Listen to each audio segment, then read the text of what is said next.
नमस्कार दोस्तों। यूपीएसआई की परीक्षा को मद्देनजर रखते हुए आज हम लोग एक नया टॉपिक बोट एंड स्टीम पर चर्चा करेंगे। ठीक है। नंबर सिस्टम के जो इम्पोर्टेंट क्वेश्चन थे वो आपको पीछे बताए जा चुके हैं, उनको आप देखिएगा। 2-3 बार जब आप वीडियो देखेंगे तो चीज़ें आपको समझ में आएंगी और आप मैच कराइएगा पेपर सेट से, तो लगभग क्वेश्चन आपको ऐसे मिलेंगे जो एग्जाम में आए हुए हैं। उसी क्रम में आज हम लोग बोट एंड स्टीम से शुरुआत करते हैं और इधर हम लोग बोट एंड स्टीम जब पढ़ रहे हैं तो चाल, समय, दूरी तक इसको लेके जाएंगे। ठीक है। हम लोग इसको थोड़ा पीछे शुरू करें। बोट एंड स्टीम थोड़ा अलग कॉन्सेप्ट पे चलता है चाल, समय, दूरी से, क्योंकि वहां पे समान दिशा में चालें जुड़ती हैं, घटती हैं, ऐसे कुछ उल्टा कॉन्सेप्ट इधर उधर हो जाते हैं। इसीलिए पहले हम लोग पढ़ेंगे बोट एंड स्टीम, उसके बाद रेल, और उसके बाद चाल, समय, दूरी, और उसके बाद रेस। तो इधर वाला हिस्सा हमारा क्या हो जाएगा, कवर हो जाएगा। उसके बाद हम लोग प्रॉफिट लॉस, परसेंटेज, ये सब वहां पे देखा जाएगा। अब हम लोग जब यहाँ पहुंच गए तो हम लोग चर्चा करेंगे, कुछ बेसिक चीजें बोट एंड स्टीम की जानेंगे। उसके बाद किस प्रकार के क्वेश्चन आते हैं, जीरो से लेकर एडवांस लेवल तक आपको हम पहुंचाएंगे। आप किसी भी बुक में देखिएगा, कोई भी प्रैक्टिस सेट सॉल्व करिएगा, जितने क्वेश्चन यहाँ आपको बता देंगे बोट एंड स्टीम के, उससे बाहर क्वेश्चन आपको नहीं मिलेगा। ठीक है। तो चलिए कुछ चीजें हम लोग सीख लेते हैं, उसके बाद क्वेश्चन का डिस्कस करेंगे कि कौन कौन सी चीजें ऐसी हैं जो हमें थोड़ा सा याद रखना है। जैसे पहली चीज आप ध्यान दीजिएगा कि यहां पर एक आपको मिलेगी नाव की चाल, एक आपको मिलेगी नाव की चाल। ठीक है। हो सकता है एग्जाम में नाव ना दे के नाविक कह दे, ठीक है, नाविक ना दे के तैराक कह दे, और तैराक ना कह के कोई व्यक्ति कह दे। कोई व्यक्ति है जो तैर रहा है, तो बात सेम है, चाहे वो नाव की चाल कहे, चाहे नाविक की चाल कहे, चाहे तैराक की चाल कहे, या फिर कोई व्यक्ति जो तैर रहा है उसकी चाल कह दे। तो इसकी चाल अगर मैं मान लूं, इसकी चाल अगर x है, इसकी चाल अगर x मान ली जाए, उसके बाद अगली आपको दी जाती है धारा की चाल।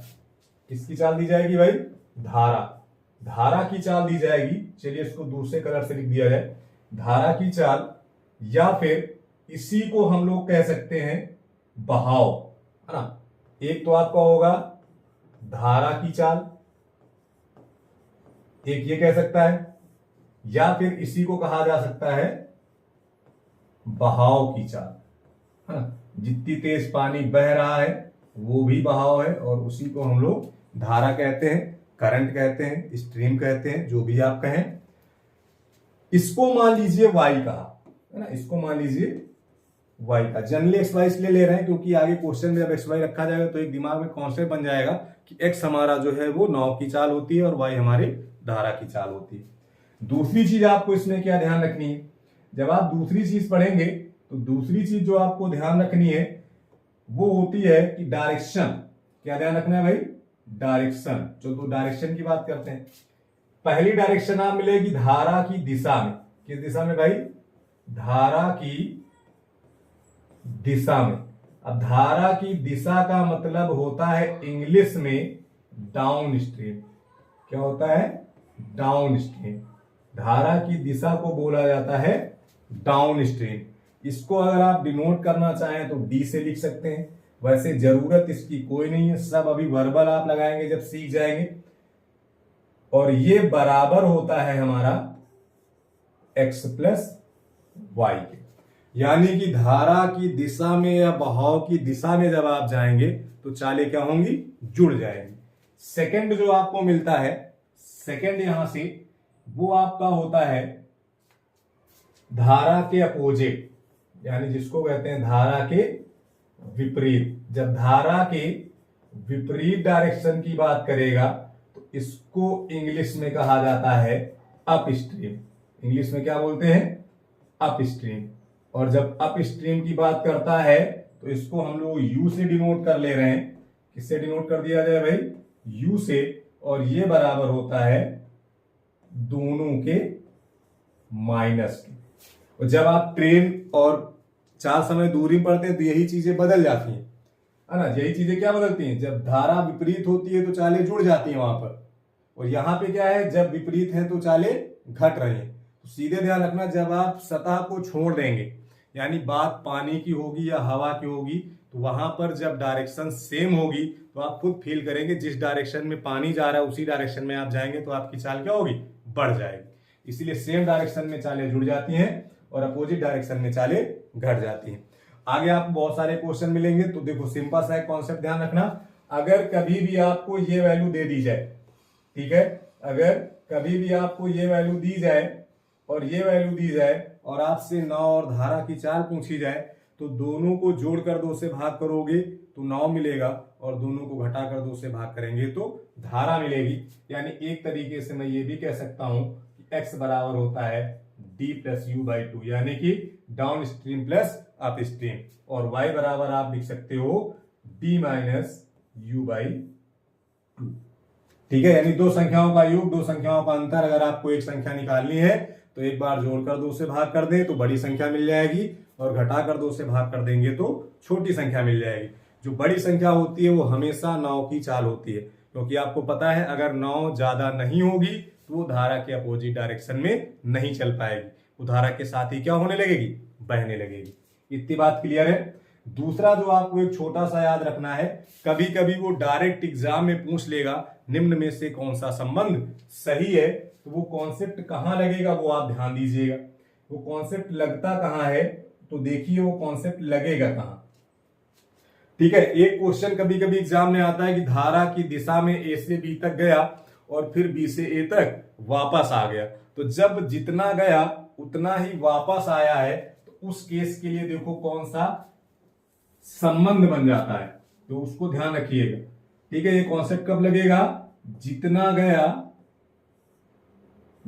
गया उतना ही क्या हो गया, वापस आ गया, उतना ही वापस आया।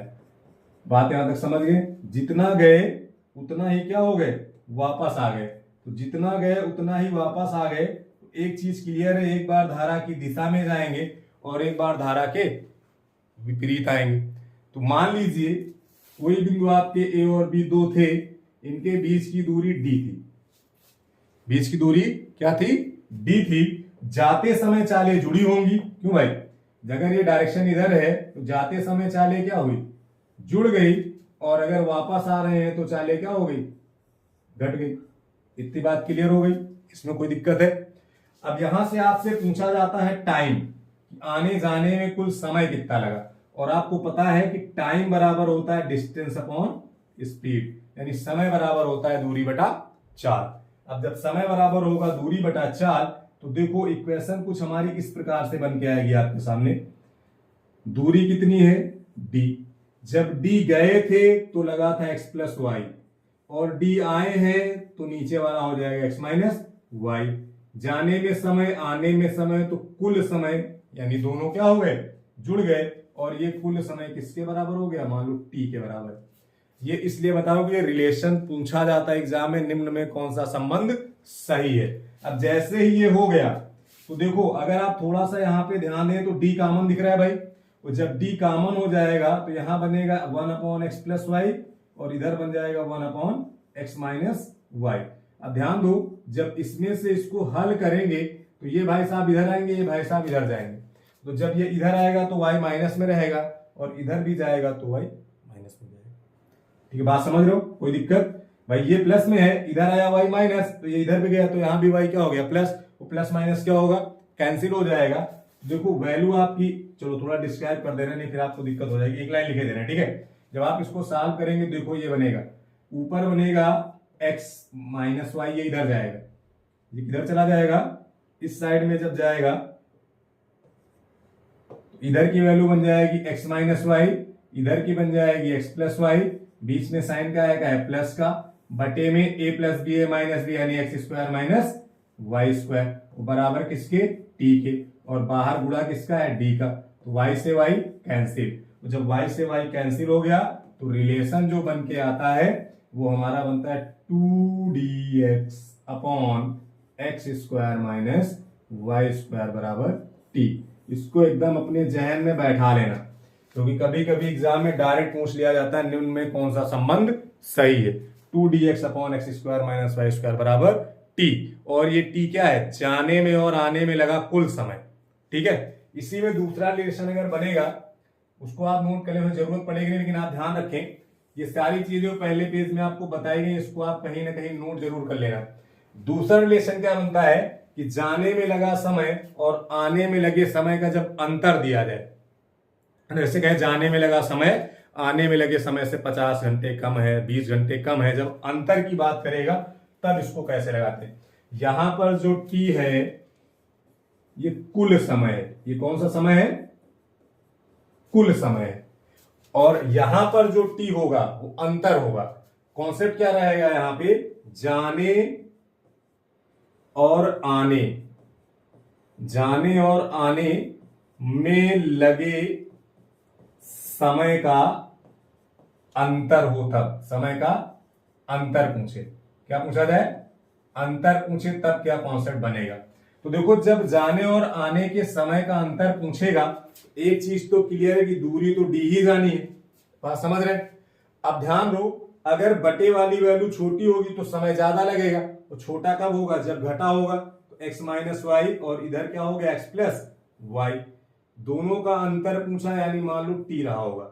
इस केस में जब आप सॉल्व करते हैं तो देखो यहां पर जो है वो आपका x कट जाता है। x क्यों कटेगा, ये जब इधर जाएगा ये वाली वैल्यू, इसको जब आप इधर ले जाओगे तो यहाँ पे x माइनस वाई लिखा है, और ये वाला माइनस इसको क्या बना देता है, प्लस बना देता है, तो ये y प्लस में हो जाएगा और x माइनस में हो जाएगा, यानी इक्वेशन ऐसे बनेगा, इसको इधर भेजा है मैंने x प्लस वाई, ये जब इधर जाएगा तो माइनस की वजह से x माइनस में हो जाएगा, और ये अंदर वाला माइनस का है बदल जाएगा प्लस में, और बटे में फिर से वही बन जाएगा a प्लस बी और a माइनस बी।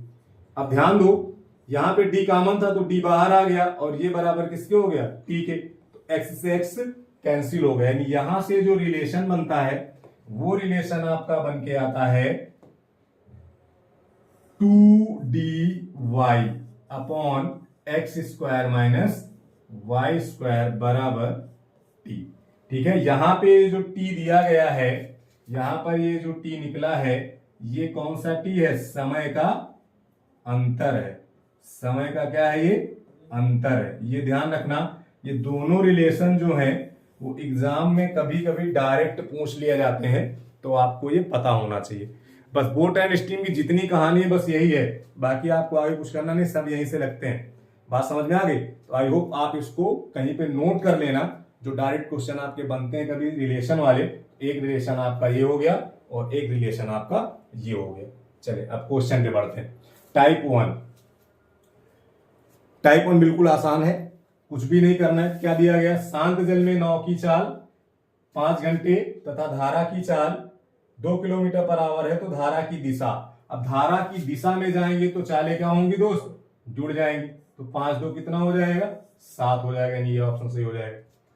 अगला देखिए, अगले में क्या कह रहा है कि शांत जल में नाव की चाल 6 किलोमीटर पर आवर तथा धारा की चाल 3 किलोमीटर पर आवर है, तो धारा की दिशा में नाव की चाल, अब धारा की दिशा मतलब सेम डायरेक्शन, उस सेम डायरेक्शन में चालें क्या होती है, बोट एंड स्टीम में जुड़ जाती है, बोट एंड स्टीम में क्या होता है, जुड़ जाता है, तो 6 3 9 हो जाएगा। यहां तक बात क्लियर है। चलो आगे देखो, अगला क्या है, शांत जल में नाव की चाल 8 किलोमीटर पर आवर है तथा धारा की चाल 2 किलोमीटर पर आवर है, तो धारा के विपरीत डायरेक्शन कैसी हो गई, अपोजिट, तो जब अपोजिट डायरेक्शन में नाव वाले चैप्टर में बात करेगा तो धाराएं या चालें आपस में क्या हो जाती हैं, घट जाती हैं। अब जब घट जाएगा तो भाई 8 से 2 गया, कितना बच गया, तो आंसर कितना आ गया, 6 आ गया। अगला क्वेश्चन देखो, शांत जल में नाव की चाल 5 किलोमीटर पर आवर तथा धारा की चाल 1.5 किलोमीटर पर आवर है, तो धारा की दिशा में, अब धारा की दिशा है सेम डायरेक्शन है, तो बोट एंड स्टीम में जुड़ता है। मैं बार बार बोट एंड स्टीम क्यों बोल रहा हूं, क्योंकि आपको याद हो जाए कि जब बोट एंड स्टीम में सेम डायरेक्शन रहेगी तो जुड़ेगा, और अपोजिट डायरेक्शन रहेगी तो घटेगा। आप जोड़ेंगे तो ये कितना बन जाएगा, 6.5 kmph, 6.5 kmph। अगला देखें क्या लिखा है, शांत जल में नाव की चाल 5 किलोमीटर पर आवर तथा धारा की चाल 2 किलोमीटर पर आवर, तो धारा की दिशा में 42 किलोमीटर जाने तथा वापस आने में कितना समय लगेगा। धारा की दिशा में 42 किलोमीटर जाने तथा वापस आने में कितना समय लगेगा। अगर आपको ध्यान हो अभी सॉल्व कराया गया था। देखो दोनों तरीके मैं आपको बता दूंगा दोस्त, तरीके दोनों आपको बताएंगे। एक तो जो यहां से लगेगा बेसिक वाला, उसके बाद जो भी मैंने रिलेशन बनाया था वहां से। देखो क्या कहा, 42 किलोमीटर गया और 42 किलोमीटर आया। अभी वहां पे हम लोग रिलेशन बनाए थे कि जब जाए और आए तो हमारा रिलेशन बनता है 2D x upon X square minus Y square बराबर किसके होता है, t के। ये तो बनाए। अब इसको दूसरे तरीके से बताएंगे, लेकिन ये इसलिए बता रहे हैं कि जब ये बार बार करेंगे तो रिलेशन आपको याद हो जाएगा।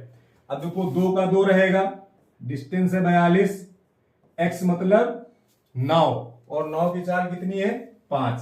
अब नीचे स्क्वायर नहीं करना है, ये a square minus b square मतलब एक बार जुड़ेगा एक बार घटेगा। तो जब जुड़ेगा तो 5 2 7 हो गया और घटेगा तो 5 में से 2 गया 3 हो गया। 7 त्रिक 21 दूनी 42 और 4 पंचे कितना हो गया 20। यानी कै घंटे लगेंगे दोस्त, 20 घंटे लगेंगे। ऑप्शन है ये। देखो बात समझ गए, ये तो हो गया वो कॉन्सेप्ट। बाकी जो आप जनरल लोग लगाते हैं वो कैसे लगाएंगे, कहेंगे 42 किलोमीटर गए धारा की दिशा में तो चालें जुड़ गई यानी 5 2 7 हो गई। फिर 42 किलोमीटर वापस आए हैं तो चालें घट गई यानी कितनी हो गई 3 हो गई। तो कुल समय कितना हो जाएगा भाई, समय बराबर ये होता है दूरी बटा चाल। तो यहां से आपको समय कितना मिल गया 6 सते 42, वहां से कितना मिल गया 14, 42 14 20। तो यहां से भी आंसर आपको कितना मिल जाएगा 20 मिल जाएगा। ये बताने का मेन पर्पज यही था कि जब ये रहेगा तो हो सकता है एग्जाम में डायरेक्ट रिलेशन पूछा जाए तो फिर ये चीज आपको आ जाए। आगे देखिए अगला लिखा है शांत जल में नाव की चाल 15 किलोमीटर पर आवर तथा धारा की चाल 5 किलोमीटर पर आवर है, तो धारा की दिशा में 20 किलोमीटर जाने में कितना समय लगेगा। इस बार सिर्फ जा रहा है तो यहाँ पे वो रिलेशन वाला नहीं लगेगा, सीधे आप लिखेंगे 20। बात क्लियर। जा कहां रहे धारा की दिशा में, धारा की दिशा में जाते हैं तो चालें क्या हो जाती हैं जुड़ जाती है यानी कितना 20। इस प्रकार से आंसर कितना हो जाएगा 1 हो जाएगा। आई होप बात समझ में आ गई होगी। आगे देखें फिर लिखा एक व्यक्ति धारा की दिशा में 11 किलोमीटर 5 घंटे में जाता है तथा 7 घंटे में वापस आता है, तो धारा की चाल क्या है, तो धारा की चाल क्या है। अब ध्यान दो, धारा की दिशा में गया है 11 किलोमीटर 5 घंटे में, पूछा है चाल, चाल बराबर होता है दूरी बटा समय। अब ध्यान देना 11 किलोमीटर गया 5 घंटे में आया तो पहली चाल ये हो गई। फिर 11 किलोमीटर गया 7 घंटे में आया, 7 घंटे में इसको ट्रेवल किया, दूसरी चाल ये हो गई। अब यहां ध्यान क्या देना है, जब दिशा में गए मतलब ये वैल्यू है x प्लस वाई की, जिसको आपने u डी लिखा था डाउन स्ट्रीम। ये विपरीत यानी वापस आ रहे हैं, ये वैल्यू किसकी हो गई x माइनस वाई की। यहां तक बात क्लियर है। अब इसको हल करेंगे तो चाहे इनको एक साथ लिख के हल करो या फिर आपको अभी बताया गया, दो संख्याओं का योग और दो संख्याओं का अंतर दिया जाए तो हमेशा एक बार जोड़ के घटा दोगे तो बड़ी संख्या, एक बार जोड़ के 2 से भाग कर दोगे तो बड़ी संख्या और घटा कर 2 से भाग कर दोगे तो छोटी संख्या। तो यहां पूछा कौन सा है धारा, धारा मतलब छोटा मान, धारा का मतलब छोटा मान। इसका मतलब 11/5 और 11/7 को घटाकर किससे भाग कर दिया जाए 2 से। किससे भाग कर दिया जाए भाई 2 से। जब आप इसको 2 से भाग करेंगे तो ध्यान दीजिए 11 ऊपर कॉमन हो गया, इधर जाएगा 5 इधर जाएगा 7, बचेगा कितना 2, ऊपर हो जाएगा 2 गुणे 11, नीचे एलसीएम लोगे तो 7 बचे 35 और कितना है 2 से 2 कैंसिल यानी कितना बन गया 11/35। इतनी बात समझ में आ गई। तो कहीं 11/35 लिखा हुआ है, ये आपका आंसर हो गया। अगर सेम यही क्वेश्चन आपसे पूछता धारा की दिशा में, तो जब धारा की दिशा में है तो लिखा ही हुआ है, आपसे पूछता नाव की चाल, तो जब नाव की चाल करता तो हम लोग ये करते 11/5 प्लस 11/7 को किससे भाग कर देते 2 से। तो वो 11 कॉमन हो जाएगा, इस बार जुड़ेगा तो 7 5 12 हो जाएगा, 12 गुणे 11 ऊपर हो जाएगा, नीचे इन दोनों का एलसीएम लोगे तो 35 हो जाएगा और बटे में 2 आ जाएगा, 2 6 12 यानी आपको मिल जाएगा 66/35। लेकिन ये आपके क्वेश्चन में पूछा नहीं गया है, बस आपको बेसिक नॉलेज के लिए बता दिया गया। ये चाल आपकी किसकी चाल हो जाती 9 की चाल, अगर पूछा जाता तो। आगे देखिए देखा एक व्यक्ति धारा की दिशा में 144 किलोमीटर 12 घंटे में जाता है तथा 9 घंटे में वापस आता है तो धारा की चाल क्या है। चाल बराबर क्या होगा, देखो सीधे जो पूछा जाए पहले उस पर फोकस किया जाए। चाल बराबर होता है दूरी बटा समय। दूरी कितनी है 144, कितने में गए 12 में। फिर कह रहा है कि इसी 144 को कितने में वापस आ रहे हैं 9 में। जब गए तो 12 यानी कि कितनी चाल हो गई 12 हो गई, वापस यानी कितनी चाल हो गई 16 हो गई। यहां तक कोई दिक्कत है। 12 नवैया 144, सॉरी 12 12 में 144 और 16 गुणे 9 भी 144 होता है। अब देखो एक आपकी है x प्लस वाई और एक आपकी है x माइनस वाई। जब एक आपकी x प्लस वाई है एक x माइनस वाई है तो धारा की चाल निकालने के लिए दोनों को घटा के किससे भाग कर देते हैं 2 से, यानी यहां पे आंसर कितना मिल जाएगा 2 मिल जाएगा। ठीक है, एक आपकी डाउन स्ट्रीम की है और एक आपकी अप स्ट्रीम की है। चलें आगे देखें। लिखा एक व्यक्ति धारा की दिशा में 30 किलोमीटर 15 घंटे में जाता है तथा 6 घंटे में वापस आता है तो शांत जल में व्यक्ति की चाल कितनी है। तो शांत जल में व्यक्ति की चाल कितनी है। धारा की दिशा में 30 किलोमीटर 6 घंटे में जाता है, इसको सही कर लेना, 30 किलोमीटर 6 घंटे में जाता है तथा 15 घंटे में वापस आता है। इसको थोड़ा करेक्शन कर लेना, 6 उल्टा हो जाएगा। बस उल्टा क्यों कर रहे हैं, क्योंकि जब धारा की दिशा में जाओगे तो समय क्या लगेगा कम लगेगा। तो 30 किलोमीटर गए 15 की स्पीड से तो कितनी चाल हो गई 2 kmph हो गई। और यही 30 किलोमीटर जब 6 से जाएंगे तो हमारी कितनी हो जाएगी 5 kmph हो जाएगी। शांत जल में व्यक्ति की चाल पूछा है। व्यक्ति की चाल मतलब नाव की चाल, और नाव की चाल हमेशा क्या होती है ज्यादा होती है। तो 5 + 2 यानी कितना हो जाएगा 7, और भाग का ऐसे हो जाएगा 2 से, यानी कितना हो जाएगा 3.5 kmph किलोमीटर पर आवर। बात समझ गए भैया, कोई दिक्कत है। आगे देखो एक व्यक्ति धारा की दिशा में 12 किलोमीटर 4 घंटे में जाता है तथा उतने में ही 6 किलोमीटर वापस आता है। तो देखो 12 किलोमीटर गया 4 घंटे में तथा उतनी ही दूरी 6 किलोमीटर है, उतने ही समय में 6 किलोमीटर क्या होता है वापस होता है। तो कोई दिक्कत नहीं है। 12 किलोमीटर गया 4 घंटे में यानी कितना मिल गया 3। ये क्या है चाल है kmph, क्योंकि दूरी बटा समय क्या होता है चाल। फिर क्या कह रहा है उतने ही समय में, यानी समय कितना 4 घंटा, कितनी दूरी जाता है 6/4। इसको जब आप साल करोगे तो 3/2, यानी ये आपको मिल जाएगा 1.5 किलोमीटर पर आवर। पूछा क्या है शांत जल में नाविक की चाल। अब नाविक की चाल निकालने के लिए दोनों को जोड़कर 2 से भाग करेंगे। नाविक की चाल क्या होती है ज्यादा, ज्यादा मतलब प्लस, तो 3 + 1.5 बटे में 2, यानी वैल्यू कितनी बन जाएगी 4.5। इसको 2 से भाग करेंगे तो 2 दूनी 4.5 है, यानी कि कितनी वैल्यू बन जाएगी, ये वाला आंसर हो जाएगा। बात समझ गए, कोई दिक्कत है भैया यहां तक, इतनी बात क्लियर है।